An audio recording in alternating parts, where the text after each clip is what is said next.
Leadership presence depends on something more nuanced. It's really the ability to hold the space for other people without immediately acting yourself. You're not here for the same old, same old. You're not here for just tips. You're here because something in you knows it's time to change. Not just how you lead, but how you live. I'm Janet Ioli, and this is The Inner Edge, a podcast about leadership, self-mastery, resilience, and reinvention for a new world era. Real life, whole self, let's go there. Welcome to The Inner Edge. Welcome back to The Inner Edge. When people talk about leadership presence, they often focus on what leaders say and what they do or how they look, how they communicate, and how they show up in visible moments when people can see them. But some of the strongest leadership presence I see shows up in what leaders don't do. Not responding immediately, not filling every silence, not stepping in at the first sign of discomfort, not saying whatever comes to their head in a meeting. Today, in this episode, I want to talk about restraint, not as avoidance, but as deliberate and powerful part of your leadership presence and your inner edge. Most leaders throughout their careers, and that we've talked about this before, were rewarded for being responsive, capable, responsible. If something needed attention, they gave it.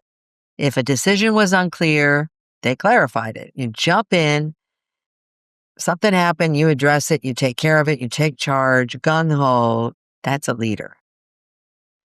And over time, that type of responsiveness, if it's not wired into your personality already, which it often is in people who get into leadership roles, it becomes instinctive. It feels like it's responsibility. It's your responsibility to jump in and take charge and save the day, the hero.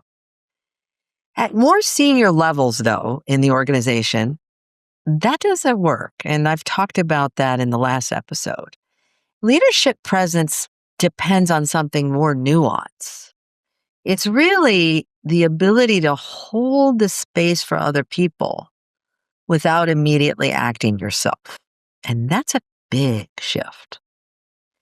This can feel really risky for those high-achieving folks, and I know all of you listening are probably those folks, myself included. And silence, not saying anything, can feel like a disengagement, like, well, don't I have anything to say?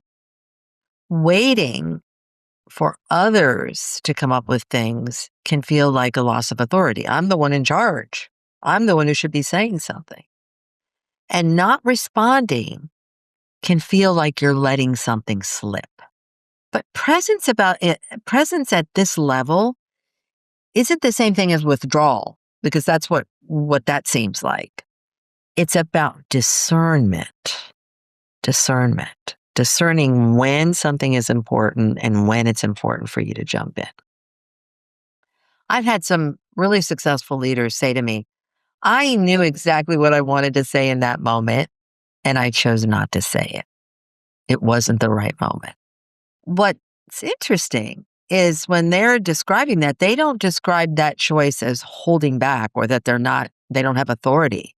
They described it as being more aware of the importance of timing, of how much weight their voice carries. So when they say something, the whole room can silence because now the boss said this, so then we're all going to be quiet and do that.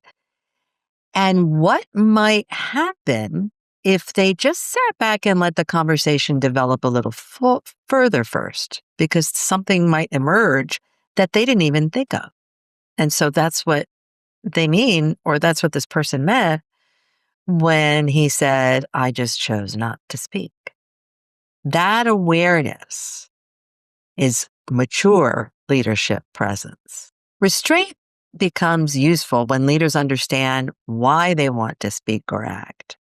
Before stepping in, it can be helpful to pause long enough, and Again, the theme of every one of these episodes is pause, pause, pause. So pause long enough to ask, am I responding to clarify something essential or to relieve my own discomfort of having to be in charge?